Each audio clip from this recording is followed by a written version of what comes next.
Well, here we are, 2025. And my question is, what's your decision for 2025? Because, I've been on a bit of a journey in the last couple of months. I had some time off and started to revisit myself again and thought, time to make a decision and reinvent yourself, Elizabeth. So I wonder if you've been doing the same because, the last 5 years have been intense but we do need to step up, hey? We do really need to step up and be who we came here to be. So, I have a year ahead of me, you have a year ahead of you, and let's look at it from a point of view of what decisions are we going to make. So in my book, The Living Goddess Code, it starts off in January. So each month we have a focus. And this month, in the month of January, we look at the Queen archetype. And there's also animal wisdom, which is the lioness in this one, which I just love. One, I'm a queen, but I just love the energy of the lion and the lioness because they're very clear. They're very clear about their community, their role, and when enough is enough. And when I'm hungry, this is what I'm going to do. When I need to set a boundary, this is what I'm going to do. So there, I love the lion.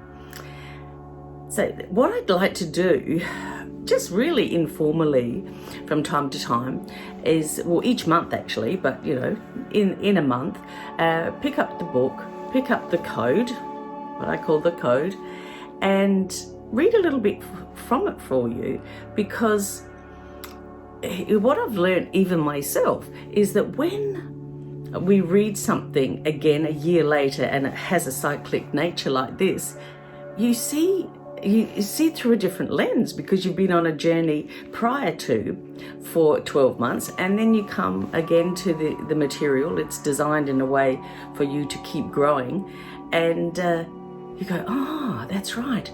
So in this chapter, it actually opens up with me sharing something about having a conversation with my nana. And I adored my nana and lived with her until I went to school. So I used to ask her questions like, Nana, how do you know if there is really a God? And she would say to me, Elizabeth, there just is. And, of course that set me on a journey, didn't it? It set me on a journey to find out what that God is for me, and I have done that. And the other question was that, what do you call a person who makes women beautiful? And I did also set out on a journey doing that precisely. And then the third question was, Nana, why do people fight if they love each other? Now that one she paused for a moment because she used to have a few little tiffs with my popper. She said, well, it doesn't mean that they don't love each other. So I had to find that out as well. So the reason I'm telling you this is because what I realized is in those questions that we ask as children, we're also doing a bit of research around our own purpose and why we've come here. So I think that's what I was doing with my nana, that I was saying, okay, so these are the things that I need to know on this quest. And in the book we talk about the word question and breaking it up as quest and ion. And I thought, wow, that's very interesting that we come here on a quest, and we also need to have that quest charged with ions, with some energy. So I'll just leave that with you and come back in a minute and read you a little bit from this chapter. Code 1, the sacred power of benevolence.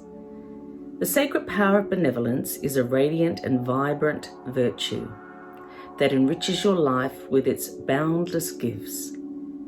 At its core, benevolence is a well of generosity that nurtures your connection to humanity. It's not only about simple acts of kindness, but commitment to uplifting the well-being of those around you.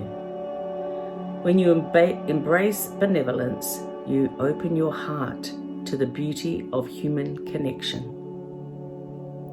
fostering trust and forging unbreakable bonds. It's in a gentle word that soothes a troubled soul, an outreached hand that guides someone through the darkness, and a selfless act that reminds you of the goodness within us all. As you cultivate benevolence, you weave a generosity of spirit that transcends differences and creates a better world. Thank you for listening. And I'll be back again with another one from this chapter, which will be the Queen archetype. And I think we'll also sneak in one of the lioness from Animal Wisdom. And we have angels as well. So the angel Ray Camael.